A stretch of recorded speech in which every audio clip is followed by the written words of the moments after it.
Core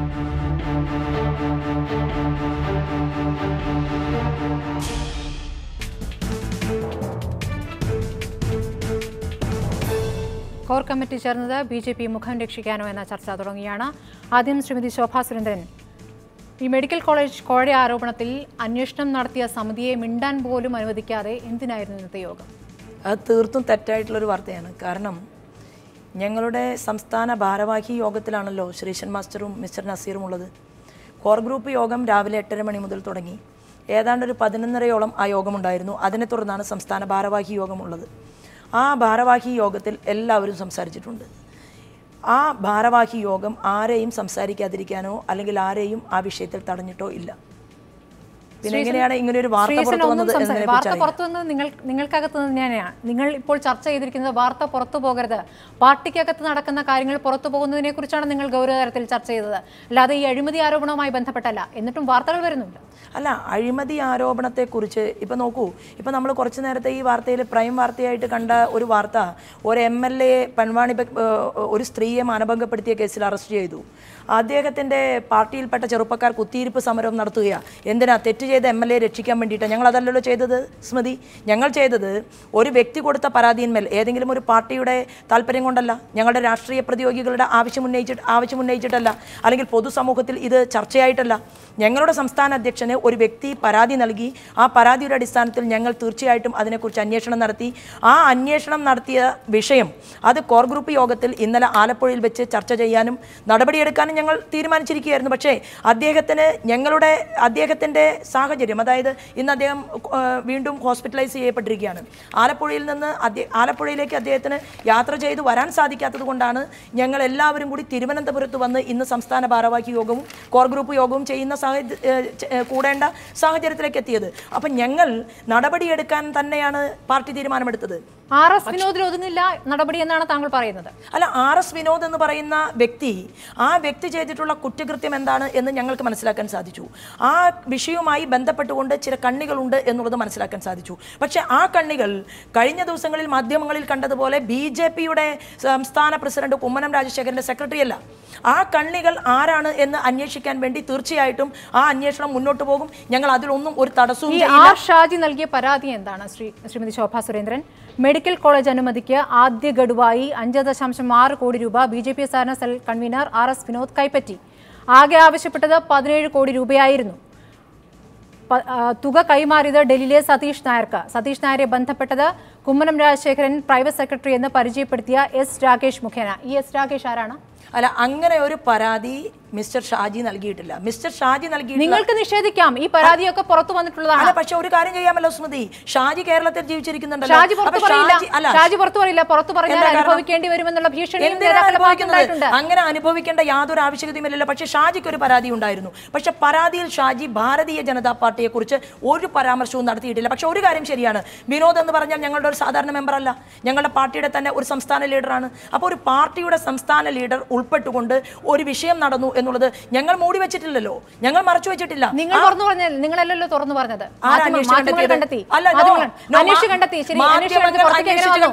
എങ്ങനെ പുറത്തേക്ക് വന്നു? അല്ല, മാധ്യമങ്ങൾ പുറത്തു കൊണ്ടുവന്നത് കൊണ്ടല്ല. ആ റിപ്പോർട്ട് എന്ന് പറഞ്ഞ മാധ്യമങ്ങൾ കൊട്ടിഘോഷിച്ച റിപ്പോർട്ടിന്റെ അടിസ്ഥാനത്തിലല്ല വിനോദിനെതിരെ നടപടിയെടുത്തിട്ടുള്ളത്. വിനോദ് എന്ന് പറയുന്ന വ്യക്തി തെറ്റ് ചെയ്തിട്ടുണ്ട് എന്ന് ബോധ്യപ്പെട്ടതിന്റെ സാഹചര്യത്തിലാണ് നടപടി ഉണ്ടായിട്ടുള്ളത്. MP രാജേഷ്, ഇന്നിപ്പോൾ PS ശ്രീധരൻപിള്ള വാർത്താ സമ്മേളനത്തിൽ പറഞ്ഞിരിക്കുന്നത് വ്യക്തിയാധിഷ്ഠിത കുറ്റമാണ് ഇത്, ആ വ്യക്തിക്കെതിരെ നടപടിയെടുത്തിരിക്കുന്നു. ഇനി അങ്ങോട്ട് ചർച്ച ചെയ്ത് മുഴുവൻ എങ്ങനെ കാര്യങ്ങൾ ചോർന്നു എന്നുള്ളതാണ്.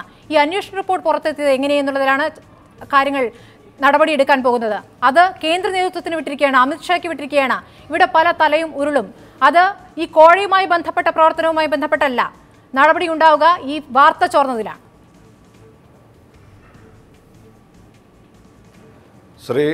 ശ്രീധരൻപിള്ളയെ സംസ്ഥാന പ്രസിഡന്റിനെ മാറ്റി നിർത്തി ഇന്ന് പത്രസമ്മേളനം നടത്തി ഇക്കാര്യങ്ങൾ പ്രതിരോധിക്കാൻ നിയോഗിച്ചത് BJPയുടെ വളരെ പ്രധാനമായിട്ടുള്ളൊരു തീരുമാനമാണ്. കാരണം ശ്രീധരൻപിള്ള പ്രമുഖനായൊരു ക്രിമിനൽ അഭിഭാഷകനാണ്.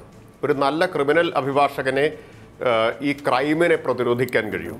ഒരു ക്രൈമാണല്ലോ ഇവിടെ നടന്നിട്ടുള്ളത്.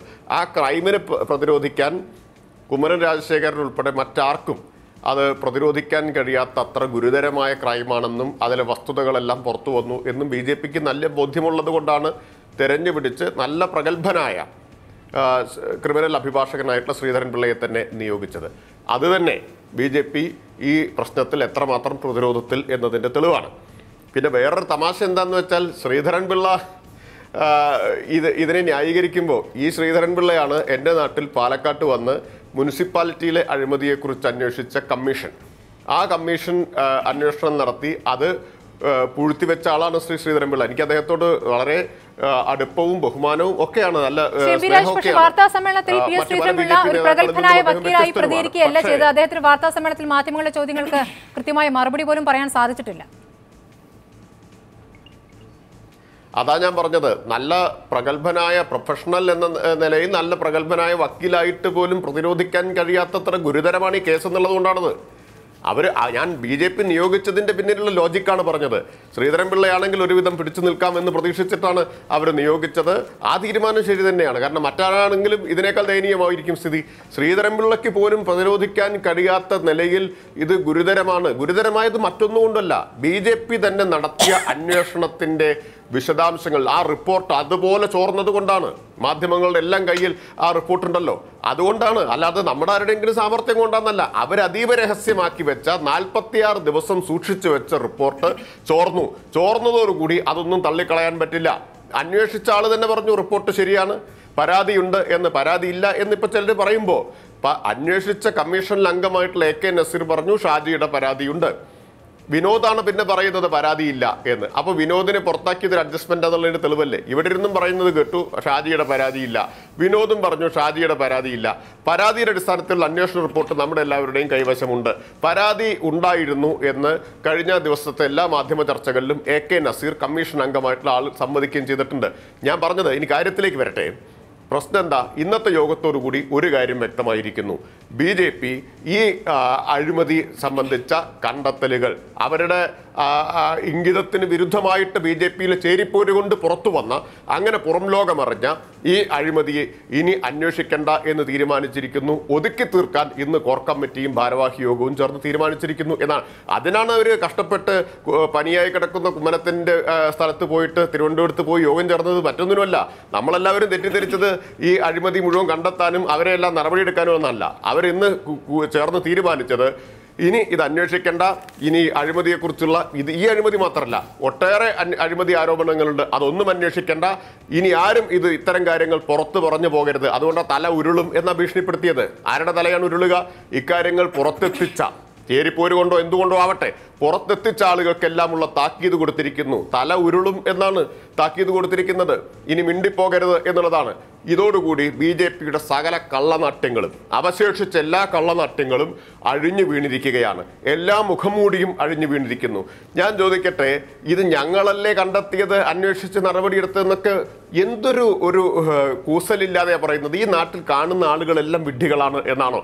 ഈ അന്വേഷണ റിപ്പോർട്ട് പുറത്തു വന്ന് മാധ്യമങ്ങളെല്ലാം ഇട്ടലക്കിയ 2 ദിവസം ഒരാൾ പോലും BJPയിൽ നിന്ന് ടെലിവിഷൻ ചർച്ചകളിൽ പങ്കെടുത്തില്ല എന്നാലോചിക്കണം. ഒരാൾ പോലും സംസാരിക്കാൻ തയ്യാറില്ലാതിരുന്നപ്പോഴും ശോഭാ സുരേന്ദ്രൻ അപ്പോഴും ടെലിഫോണിൽ ചർച്ചയ്ക്ക് വന്നിരുന്നു. ഞാൻ പങ്കെടുത്ത ചർച്ചയുടെ അനുഭവം ഞാൻ പറയാം. ഒരാളും ഒന്നുണ്ടായിരുന്നില്ല. ഒരു മിനിറ്റ് സ്മൃതി, ഞാൻ ആദ്യത്തെ ദിവസത്തെ ചർച്ചയിൽ പങ്കെടുത്തപ്പോൾ ഒരാളും ഉണ്ടായിരുന്നില്ല എന്ന് മാത്രമല്ല, അവതാരകൻ പറഞ്ഞു എല്ലാവരെയും ബന്ധപ്പെട്ടു, ഒരാളും തയ്യാറായില്ല. ഇനി ഏതെങ്കിലും BJP നേതാവിന് ഇക്കാര്യത്തിൽ പ്രതികരിക്കാനോ പ്രതിരോധിക്കാനോ ഉണ്ടെങ്കിൽ ഏത് സമയത്തും ഫോണിൽ വിളിക്കാം, ഞാനൊരു വെല്ലുവിളിയായിട്ട് മുന്നോട്ട് വെക്കുകയാണ് എന്നൊരു അവതാരകൻ പറയുകയാണ്. ആരും വിളിച്ചില്ല. അപ്പോൾ 48 മണിക്കൂറോളം ഇരുന്ന് ആലോചിച്ച് കണ്ടെത്തിയ ഇപ്പോൾ ഈ കുന്യായങ്ങളാണ് അല്ലെങ്കിൽ കുയുക്തികളാണ് ഇപ്പോൾ അവതരിപ്പിക്കുന്നത്. ഞങ്ങളല്ലേ അന്വേഷിച്ച് എന്ന റിപ്പോർട്ട് കൊടുത്തത് ജൂൺ 6-ാം തീയതി ചൊവ്വാഴ്ച വൈകുന്നേരം 4 മണി കഴിഞ്ഞ് 4 മിനിറ്റ് ഉള്ളപ്പോൾ ഇമെയിൽ ചെയ്തതാണ് ഈ റിപ്പോർട്ട്. ജൂൺ 6 എന്നാണ് ഇവർ നടപടിയെടുത്തത്. കഴിഞ്ഞ ദിവസം മിനിഞ്ഞാന്നാണ് ജൂലൈ 20-നോ മറ്റോണം നടപടിയെടുത്തത്. ഈ 1.5 മാസക്കാലം ഈ റിപ്പോർട്ട് മാധ്യമങ്ങൾക്ക് ചോർന്നു കിട്ടിയ ശേഷം മാത്രമാണ് നടപടിയിലേക്ക് ആവശ്യത്തിൽ ചർച്ച വന്നപ്പോൾ മാത്രമല്ല വന്ന് 24 മണിക്കൂറിൽ നാട് മുഴുവൻ ചർച്ച ചെയ്ത ശേഷം അതിനുശേഷം മാത്രമാണ് നടപടിയിലേക്ക് കടന്നിട്ടുള്ളത്. ചർച്ച ചെയ്ത് നിക്കക്കള്ളി ഇല്ലാതെ ആയപ്പോ ശ്രീ രാജ്മോഹൻ ഉണ്ണിത്താൻ, ഇതിവിടെ അവസാനിപ്പിക്കാനാണ് BJP തീരുമാനിച്ചിരിക്കുന്നത് എന്ന് ഈ കോർ കമ്മിറ്റി യോഗവും ഭാരവാഹി യോഗവും വ്യക്തമാക്കുകയാണ്. ഇതിവിടെ അവസാനിപ്പിക്കുകയാണ്. ഈ കൊള്ളരുതായ്മയെ ഒരു അലങ്കാരമാക്കി മാറ്റുക, എന്നിട്ട് അതിന്റെ പേരിൽ മേനി നടിക്കുക. എനിക്ക് ഈ നാട്ടിൽ വളരെ പ്രസിദ്ധമായിട്ടുള്ള നാട്ടിൻപുറത്തൊരു ചൊല്ലാണ് ഇപ്പോൾ ഓർമ്മ വരുന്നത്. അതിനെ ഒരു അലങ്കാരമാക്കി മാറ്റുകയാണ് ചെയ്യുന്നത്. നിങ്ങൾ ആലോചിച്ച് നോക്കൂ. ശ്രീ രാജ്മോഹൻ ഉണ്ണിത്താൻ, ഈ വിഷയം ഇവരിവിടെ അവസാനിപ്പിക്കുകയാണ്. പാർലമെന്റിൽ MP രാജേഷ് MP ആണ് ഇത് ആദ്യം ഉന്നയിച്ചത്. ഒപ്പം കോൺഗ്രസ് നേതാക്കളും ഇക്കാര്യം പറയുകയുണ്ടായി. പാർലമെന്റിൽ ഈ വിഷയം വീണ്ടും ഉന്നയിക്കുമെന്നുള്ള കാര്യം ഇനി കോൺഗ്രസ് ഈ കാര്യത്തിൽ എടുക്കുന്ന നിലപാടെന്താകും? സ്മൃതി, ഈ വിഷയം ഇന്ന് BJPയുടെ കോർ കമ്മിറ്റി യോഗം കൊണ്ടോ ഭാരവാഹികളുടെ യോഗം കൊണ്ടോ അവസാനിക്കുകയല്ല, ആരംഭിക്കുകയാണ്. ഇനി ഈ വിവാദം കൂടുതൽ രൂക്ഷമായി രംഗത്ത് വരാൻ പോവുകയാണ്. കാരണം നമുക്കറിയാം, അമ്മയുടെ യോഗത്തിന് ശേഷം വാർത്താസമ്മേളനം നടത്തിയ ആളുകളാണ് ആ യോഗം ഇത്രയും വലിയ പ്രശ്നമാക്കി മാറ്റിയത്. കാരണം അവരുടെ പ്രതികരണമാണ്. ഇവിടെ BJPയുടെ കോർ കമ്മിറ്റി യോഗത്തിൽ, ഭാരവാഹിയുടെ യോഗത്തിൽ ശ്രീ കുമ്മനം രാജശേഖരൻ പങ്കെടുക്കുമ്പോൾ അദ്ദേഹത്തെ നമ്മളെല്ലാം വിഷ്വലിലൂടെ കണ്ടതാണ്. അദ്ദേഹത്തിന് എന്ത് അസുഖമുള്ളത്? ഇനി അദ്ദേഹത്തിൻ്റെ അസുഖം അദ്ദേഹത്തിന് മാത്രമേ അറിയാവുള്ളൂ. ശരിയാണ്, വാദത്തിന് വേണ്ടി സമ്മതിക്കാം. എന്നാൽ പിന്നെ ഈ കോർ കമ്മിറ്റി യോഗത്തിൽ അധ്യക്ഷ വഹിച്ച ആൾ, അല്ലെങ്കിൽ ഭാരവാഹി യോഗത്തിൽ പങ്കെടുത്ത ആൾ, ആ പങ്കെടുത്ത ആളിന് ഈ വാർത്താ മാധ്യമങ്ങളോട് അത് ബ്രീഫ് ചെയ്യാനുള്ള ഉത്തരവാദിത്വം ഉണ്ടല്ലോ. അത്രയും സമയം കൊണ്ടിരുന്ന അദ്ദേഹത്തിന് എന്ത് സംഭവിക്കുമെന്ന് അവർ പറയുന്നത്. അപ്പോൾ ഇന്ന് അദ്ദേഹത്തെ രംഗത്തിറക്കാതെ ശ്രീധരൻപിള്ള ഇറക്കിയതിൽ നിന്ന് തന്നെ കാര്യം വളരെ വ്യക്തമാണ്. ശ്രീധരൻപിള്ള പറഞ്ഞു, ഇപ്പം എല്ലാ പാർട്ടിയിലും, ഏത് പാർട്ടിയിൽ എന്ത് കാര്യം നടത്തുന്നതും വ്യക്തികളല്ലേ. വ്യക്തികൾ അലങ്കരിക്കുന്ന സ്ഥാനം ആരാ അവർക്ക് കൊടുത്തത്? അപ്പോൾ ആ സ്ഥാനം കൊടുത്ത പാർട്ടിയാണെങ്കിൽ വ്യക്തികൾ നടത്തുന്ന അപരാധങ്ങൾ, അഴിമതികൾ, ഇതെല്ലാം പാർട്ടിയുടെ അക്കൗണ്ടല്ലേ വരുന്നത്. ഇവിടെ നമ്മളൊരു കാര്യം മനസ്സിലാക്കണം. ഇവിടെ കേസ് വളരെ ക്ലിയറാണ്. നമ്മുടെ നാട്ടിൽ ഡിമോണിറ്റൈസേഷൻ വന്നതിന് ശേഷം ഒരു കല്യാണം നടത്തണമെങ്കിൽ, ബാങ്കിൽ നിന്ന് പണമെടുക്കണമെങ്കിൽ പ്രധാനമന്ത്രിയുടെ തീട്ടൂരം വേണം, കല്യാണം എഴുത്ത് വേണം, അതിൻ്റെ സ്വർണ്ണം എടുക്കുന്ന എവിടെ നിന്നാണെന്നറിയണം, സാരി എടുക്കുന്ന അവിടെ. ബാങ്കിൽ നിന്ന് വിഡ്രോ ചെയ്യാൻ ലിമിറ്റ് ഉള്ളപ്പോൾ 5,60,00,000 രൂപയാണ് വിഡ്രോ ചെയ്തിരിക്കുന്നത്. ഈ പണം എവിടുന്ന, ഏത് ബാങ്കിൽ നിന്നാണ് വിഡ്രോ ചെയ്ത്? 17 കോടി രൂപയാണ് ഈ ഡീലിൻ്റെ കരാറെന്നുള്ളത് സതീഷ് നായർ പറഞ്ഞു. അദ്ദേഹം പറഞ്ഞു, ഇത് പുറത്തറിഞ്ഞത് കാര്യം എന്താ? 5,60,00,000 തന്നുള്ളൂ, ബാക്കി തന്നില്ല. ബാക്കി പണം തരാൻ കഴിയില്ലെങ്കിൽ ഞങ്ങൾക്ക് NRI സീറ്റ് തന്നാൽ ആ NRI സീറ്റ് കൊടുത്ത് കാശ് വാങ്ങിച്ച് ഞങ്ങൾ മുതലാക്കിക്കൊള്ളാം. സതീഷ് നായർ പരസ്യമായി ഇതിൻ്റെ ഇന്റലിജൻസ് ബ്യൂറോയുടെ അന്വേഷണം നടക്കുന്നു, അവിടെ സമ്മതിച്ചു. 17 കോടിയുടെ ഡീല് 5.6 കിട്ടി, ബാക്കി തന്നില്ലെങ്കിൽ NRI സീറ്റ് തന്നാൽ മതി. അതിലേറ്റവും പ്രധാനപ്പെട്ട സതീഷ് നായരുടെ ഒരു വെളിപ്പെടുത്തലുണ്ട്. നമ്മൾ അതാണ് ശ്രദ്ധിക്കേണ്ടത്.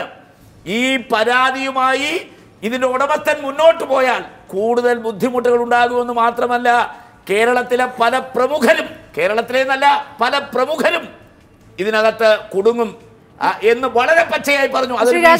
ശ്രീ രാജ്മോഹൻ ഉണ്ണിത്താൻ, പക്ഷേ ഈ സതീഷ് നായരെ പറ്റി പറയുമ്പോൾ കോൺഗ്രസിനും അങ്ങനെ മുഖമുയർത്തിക്കൊണ്ട് പറയാൻ പറ്റുന്ന ഒരു കാര്യമല്ല. കാരണം മുൻ പ്രധാനമന്ത്രിക്കൊപ്പം അയാൾ നിൽക്കുന്ന പടവും പുറത്തു വന്നിട്ടുണ്ട്. മോദിക്കൊപ്പം ഉള്ള പടം ഉപയോഗിച്ചുകൊണ്ടാണ് ഇടനിലക്കാരനായി അയാൾ വിലസിയതെന്നാണ് വാർത്ത.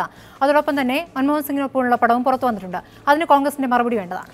ഞാൻ ഇന്ദിരാഗാന്ധി പ്രധാനമന്ത്രിയായ കാലം തൊട്ട് സകല പ്രധാനമന്ത്രിയെ കാണാൻ പോകുന്ന ഒരാളാണ്. ഏത് നരേന്ദ്രമോദി അടക്കം ഇന്ത്യയിലെ ഏത് പ്രധാനമന്ത്രിയെ കാണാനും ഏത് സംസ്ഥാനത്തിൽ നിന്നും ഗ്രൂപ്പുകൾക്ക് പോകാം. ഓരോ ഗ്രൂപ്പുകൾ, വ്യവസായികളുടെ ഗ്രൂപ്പാകാം, പാർട്ടിയുടെ ആളുകളാകാം, ഓരോ സംസ്ഥാനത്തെ ജനങ്ങളാകാം, കൃഷിക്കാരാകാം, കർഷകരാകാം.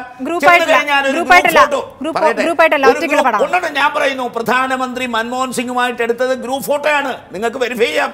ഗ്രൂപ്പ് ഫോട്ടോ അല്ലെങ്കിൽ അവർ രണ്ടുപേർ മാത്രമുള്ള പടമുണ്ട്. രണ്ടുപേര് നിൽക്കുന്ന പടം, ഞാനും പ്രധാനമന്ത്രിയും മാത്രം നിൽക്കുന്ന പടം, 10 പേരിൽ നിന്ന് ഞാനും പ്രധാനമന്ത്രിയും മാത്രം നിൽക്കുന്ന പടം, രാജീവ് ഗാന്ധി പ്രധാനമന്ത്രിയായിട്ട് നിൽക്കുന്ന പടം ഞാൻ എല്ലാം ചെയ്ത് എന്റെ വീട്ടിൽ വെച്ചിട്ടുണ്ട്. ഇതേപോലെ മോദിയുമായി നിൽക്കുന്ന പടം ആർക്ക് ന്യായീകരിക്കാം? ഞാൻ പറഞ്ഞോട്ടെ, ഇന്ന് ഇന്ത്യ ഭരിക്കുന്ന നരേന്ദ്രമോദിയാണ്. ഈ പറയപ്പെടുന്ന സതീഷ് നായർക്ക് ഇന്ത്യയുടെ മുൻ പ്രധാനമന്ത്രി മൻമോഹൻ സിംഗുമായി എന്തെങ്കിലും ബന്ധമുണ്ടെങ്കിൽ അന്വേഷിച്ച് പുറത്തു കൊണ്ടുവരാമല്ലോ. അപ്പൊ ഞങ്ങളല്ലല്ലോ ഇന്ത്യ ഭരിക്കുന്നത്. മുൻ പ്രധാനമന്ത്രിയുമായും ഈ സതീഷ് നായർക്ക് ബന്ധമുണ്ടെന്ന് അന്വേഷിച്ച് കണ്ടുപിടിച്ച് പുറത്തു കൊണ്ടുവന്ന് കോൺഗ്രസ് പാർട്ടിയുടെ തൊലി ഇരിക്കാനുള്ള അവകാശം ഞാൻ നരേന്ദ്രമോദിക്ക് വിട്ടുകൊടുക്കുന്നു. ചെയ്യട്ടെ, അതല്ല ഇവിടെ പ്രശ്നം. എന്തെങ്കിലും ഒരു കേസ് വരുമ്പോൾ ഏതെങ്കിലും ഒരു ചിത്രം കാണിച്ച് ഇങ്ങനെ അപമാനിക്കുന്നത് ശരിയല്ല. ഇതിന്റെ ഗൗരവം വളരെ ഗുരുതരമാണ്. ശ്രീ NP ചെക്കുട്ടി, അമിത്ഷായ്ക്ക് കേരളവുമായി ബന്ധപ്പെട്ടുണ്ടായിരിക്കുന്ന പ്രതീക്ഷകൾ ഇതോടെ അവസാനിച്ചു എന്നല്ലേ കരുതേണ്ടത്?